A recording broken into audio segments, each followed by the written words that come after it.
So with that said, what's your widget this week? While I look mine up because I don't have one ready. I do. So I've got you. I'll go first. So mine is SleepyTime. It's SleepyTime.me. And it's a bedtime calculator. So you can use it two different ways. If you're going to bed now, you can calculate when you'll wake up to see different times you can wake up to see when you've had a full sleep cycle. So that way you don't end up feeling groggy.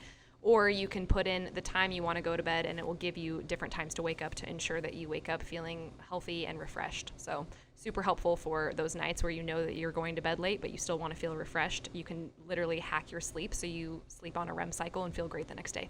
I like that. The one that I want to share is one that was introduced to me not too long ago, and I was kind of confused why people were using this thing, but it's just a really quick way to send video messages back and forth, and it's Marco Polo. This app's really cool to be on with your friends, or a lot of people use it with clients, but it's a quick and easy way to video message back and forth with each other.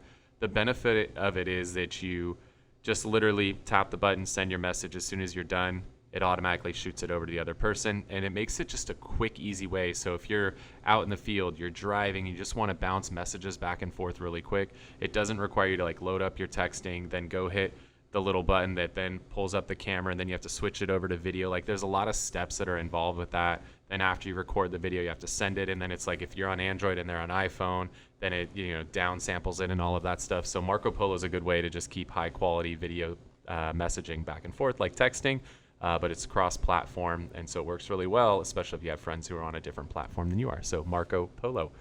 With that said, guys, I hope you got a lot of value out of the show today. If you did, make sure to tell some friends about the show. We'd love to expand our audience and share with more people. Thank you so much for tuning in to this episode of the Whissel Way podcast. Wait. Before you leave, I want to share some more tips and tricks that we're using in our business to take it to that next level. Just click right here. And don't forget to subscribe. Click right here.